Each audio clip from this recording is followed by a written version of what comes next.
अस्सलाम वालेकुम। मैं हूं डॉक्टर जैनब और पिछले 12 साल से गायनी के शोबे से मुंसलिक हूं। मैं कंसल्टेंट गायनाकोलॉजिस्ट और इनफर्टिलिटी स्पेशलिस्ट हूं और बहावलपुर में जैनब फर्टिलिटी सेंटर के नाम से क्लिनिक पर काम कर रही हूं।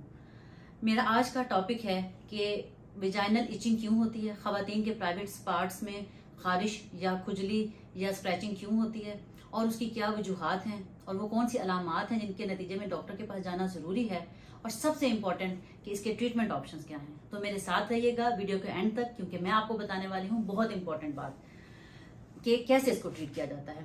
तो चलिए चलते हैं अपने टॉपिक की तरफ। विजाइनल इचिंग या itching in the private parts of the female, इसकी वजूहात क्या होती हैं। तो आपको ये जानकर बहुत हैरत होगी कि सबसे कॉमन वजह इस प्राइवेट पार्ट्स में खारिश होने की सबसे कॉमन वजह है केमिकल इरिटेंट्स।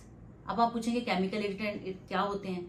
खवातीन जो हैं, जो अपने टॉयलेट में जो सैनिटाइज किस्म के वो जो परफ्यूम्स यूज करें या साबुन इस तरह के खुशबूदार इस्तेमाल करें या वेजाइनल क्रीम्स ऐसी इस्तेमाल करें जिससे कि इरिटेशन हो, या इस किस्म के जो टॉयलेट पेपर होते हैं जो कि कलरफुल होते हैं और जिनमें परफ्यूम लगा होता है वो यूज करें, तो ये कहलाते हैं केमिकल इरिटेंट्स। और ये केमिकल इरिटेंट्स बाज़ औक़ात खवातीन के प्राइवेट पार्ट्स में खारिश का वजह बनते हैं, बल्कि बाज़ औक़ात नहीं, अक्सर औक़ात यही वजह बनते हैं।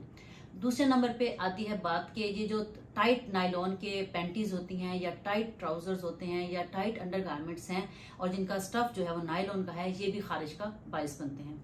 तो खवातीन को चाहिए कि वो कॉटन के अंडरवेयर्स और कॉटन के अंडरगारमेंट्स यूज करें। दूसरे नंबर पे जो मोस्ट कॉमन वजह आती है वो आती है कि हर 4 में से 3 खवातीन को फंगल इन्फेक्शन होता है। फंगल इन्फेक्शन का मतलब क्या है कि नॉर्मल जो विजाइना का फ्लोरा है वो हेल्दी फ्लोरा होता है, उसमें हेल्दी बैक्टीरिया होते हैं, लेकिन अगर इम्यूनिटी कम हो या पेशेंट डायबिटिक हो या उसको मोटापा ज्यादा हो या किसी भी वजह से वहां पर कैंडिडा एल्बिकन्स की ग्रोथ शुरू हो जाती है और ये ग्रोथ खारिश का बायस बनती है। इसे हम कैंडिडियासिस भी कहते हैं, विजाइनल थ्रश भी कहते हैं, फंगल इन्फेक्शन भी कहते हैं। और इसका ट्रीटमेंट बहुत सिंपल है। डॉक्टर आपको कोई ना कोई लोकल क्रीम लगाने के लिए दे देते हैं या खाने के लिए एंटी फंगल टैबलेट्स दे देते हैं। सेल्फ मेडिकेशन कभी नहीं करनी चाहिए। अगर आपको ये प्रॉब्लम है और 7 दिन से ज्यादा हो चुके हैं आपको पेशेंट को कि उसको खारिश हो रही है वजाना के एरिया में, तो जरूर डॉक्टर को चेकअप करवाना चाहिए। तीसरे नंबर पे बात आती है बैक्टीरियल इन्फेक्शंस की। बैक्टीरियल इन्फेक्शंस में मोस्ट कॉमन जो इन्फेक्शन है वो बैक्टीरियल वेजिनोसिस है।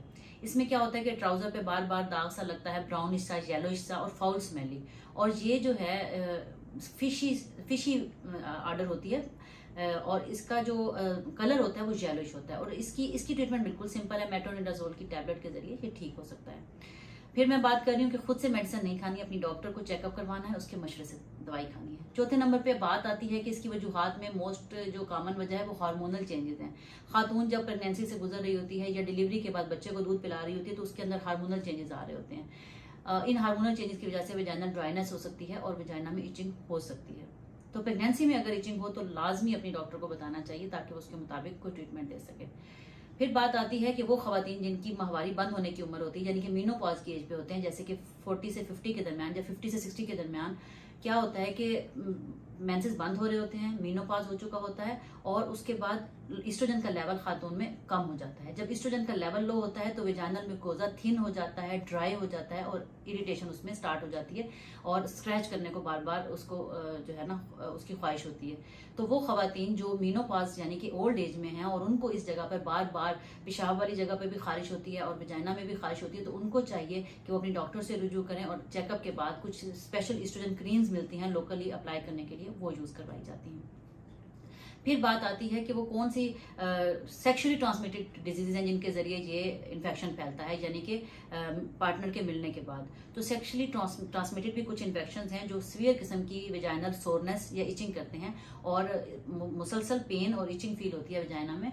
उनमें आ जाता है क्लेमाइडिया, गोनोरिया और ट्राइकोमोनास वेजाइनलिस। लेकिन इनको अगर आप अपनी डॉक्टर को चेकअप करवाएं तो वो बआसानी इसको कल्चर एंड सेंसिटिविटी करवा के और उसका टेस्ट करवा के आपको दोनों को पार्टनर्स को ट्रीट करते हैं हम, उनको प्रॉपर ट्रीटमेंट दिया जाता है और 10 से 15 दिन के ट्रीटमेंट के बाद ये इन्फेक्शन भी खत्म हो सकता है। फिर बात आती है कि क्या रेमेडीज क्या मतलब खारिश के अलावा क्या क्या अलामात होती हैं। तो एक अलामत तो ये हो गया कि खारिश होती है, इसके अलावा डिस्चार्ज आ सकता है। जो फंगल इन्फेक्शन है उसमें कर्डी वाइट डिस्चार्ज होता है, यानी कि दही की फुटकियों की तरह का। तो ये शो करता है कि ये फंगल इन्फेक्शन है, जिसमें येलोइश फिशी आर्डर वाला ब्राउनिश सा डिस्चार्ज हो, ये बैक्टीरियल वेजिनोसिस को शो करता है। जबकि सेक्सुअली ट्रांसमिटेड इन्फेक्शन में चिपचिपा सा डिस्चार्ज होता है, व्हाइटिश इन कलर होता है, लेकिन ये बहुत सीवियर पेन करता है, साथ यानी खारिज के साथ दर्द भी होता है विजाइना वाले एरिया में। उसके बाद बात आती है लो इम्यूनिटी। वो खवातीन जो स्टीरॉइड काफी अरसे से ले रही हैं या जिनको कोई लंबे अरसे से कोई बीमारी रही हो, जैसे कि कोई ऑटो इम्यून डिजीज, तो उनकी इम्यूनिटी कुव्वत मुदाफियत कम हो जाती है, जिसकी वजह से इन लोगों को भी, या कोई खातून बहुत ज्यादा उनको ओबेसिटी है, मोटापा है, तब भी ये प्रॉब्लम हो जाता है।